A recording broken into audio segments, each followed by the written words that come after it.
Bonjour, dans cette vidéo, on va voir, ou plutôt on va installer la base SQL. Donc on a déjà préparé, on a déjà créé notre serveur qui fait SQL SSIM. En fait, par la recommandation de Microsoft, il faut pas séparer SQL et le primaire et notre infra SSIM sur deux serveurs différents. Donc en fait, le best practice, il faut les mettre dans le même serveur. C'est le cas dans notre formation. Pardon. Donc là, pour installer la base SQL, le serveur il est déjà prêt, il est dans le domaine, tout va bien. Donc je vais vous montrer. Pour commencer, il faut sur le serveur, on rajoutera les eaux qu'il a d'installation du la base SQL. Donc on a vu ça, on a eu besoin d'ISO Windows Server et on va avoir besoin d'ISO Windows 10 prochainement, pas maintenant. Et là on a besoin de ISO d'installation de SQL. Donc là j'ai le SQL 2017. Donc je clique droit, paramètres. Et là, dans le lecteur, je mettrai... attendez, on va configurer les rôles d'abord. On va installer notre base. Après, on configurera les rôles. Donc ici, on mettra notre SQL. Hop, je clique appliquer. Ok, c'est toujours dans le lecteur de DVD. C'est comme si j'ai inséré les autres dans un CD en fait. C'est comme ça que ça fonctionne le Hyper-V. Là, c'est comme si en fait j'ai rajouté les autres dans un lecteur CD sur un serveur physique. C'est presque la même chose. Donc je clique OK. Et là, je reprends mon serveur. Si je vais dans le lecteur CD, je vais trouver mon installation de SQL. J'arrive. Donc, comme on voit ici, dans notre lecteur, le DVD Drive, il y a les eaux qu'on vient d'ajouter. Qu'est-ce qu'on fait? On clique droit, Open, et on double-clique sur le Setup.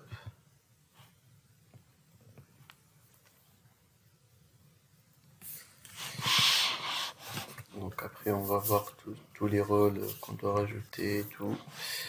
Pour l'instant on va juste ajouter notre base de données.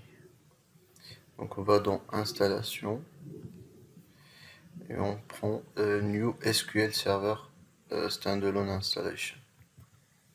On clique dessus. Donc on prend la clé par défaut. Suivant, on accepte la licence. Suivant. Donc pour les updates, on laisse.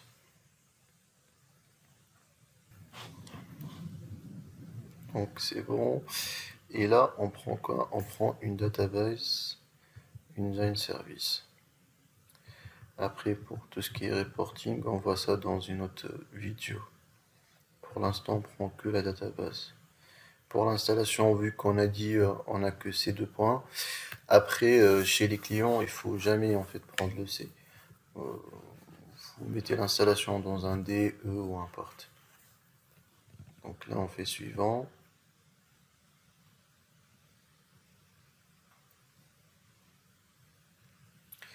Et là, l'instance, il ne faut pas oublier le nom. Vous pouvez le changer. Mais l'instance par défaut, c'est MS SQL Server. Ce qui est bien en fait, pour ne pas oublier, vous créez un fichier texte. Vous mettez dans info si vous voulez. Et là, on mettra instance IT. Ce qu'on aura besoin, on fait save.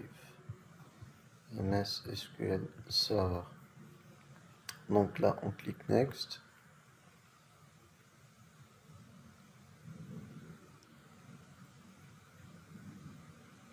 Voilà, ça c'est le plus important aussi. Donc là, ici, on mettra notre compte dans le serveur SQL agent. On mettra notre compte admin qui va faire l'installation. Nous, on l'appelait admin. Après, comme j'ai dit chez les clients, si vous allez utiliser un compte dédié pour SQL, donc il faut mettre le compte dédié pour SQL. Donc moi, je prends l'admin. Et ici, je mets le mot de passe. Pareil. Et toujours, n'oubliez pas, c'est toujours en mode automatique. Ici, on mettra aussi admin.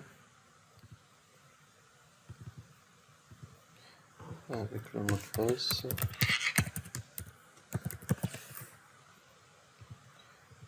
Et là, en fait, ça restera par défaut. Mais il faut jamais oublier la collation. Il faut toujours prendre le deuxième latin, je crois, c'est comme ça. Ouais, deuxième latin. Donc, il est déjà par défaut ici. C'est le deuxième. Donc, il faut toujours prendre le deuxième latin 1, général, CP1, CI, AS, pas AI. Donc là, on est bon. On clique Next. Et là, pour le serveur administrateur, on rajoute le compte, le current user qui est admin. Voilà. Nous, par défaut, c'est le admin. Donc on clique Next. Et on clique Install.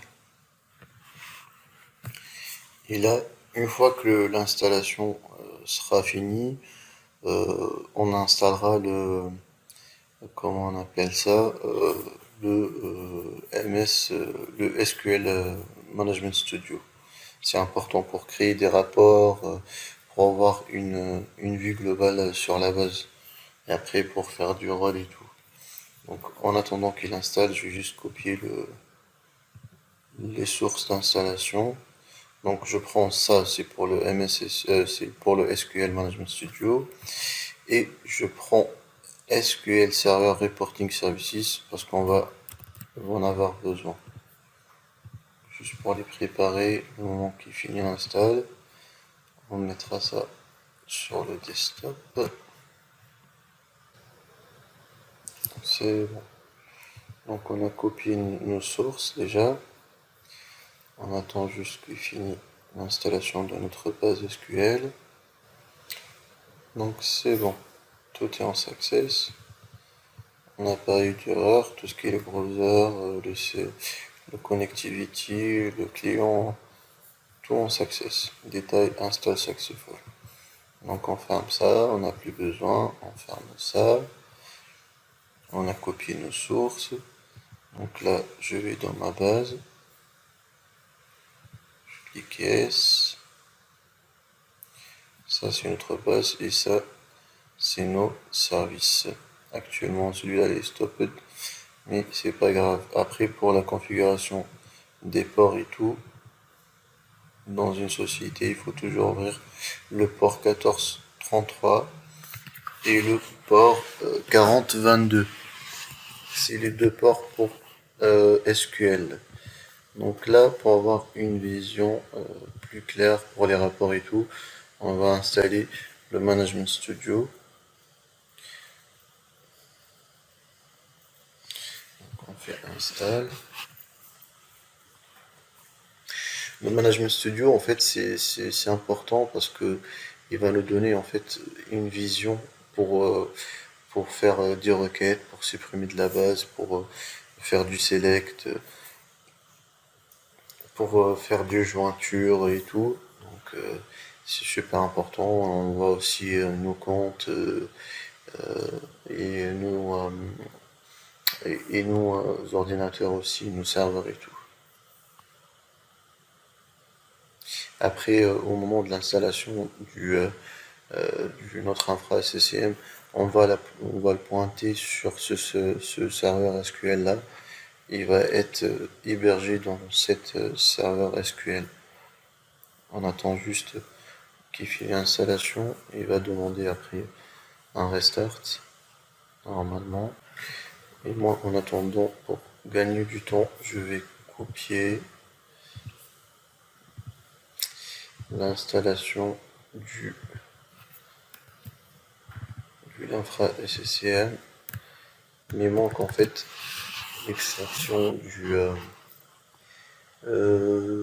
chemin AD.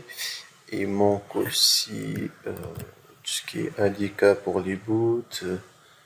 Et ça, les files prérequis. Après, je vais vous montrer comment rajouter une carte réseau externe au serveur aussi.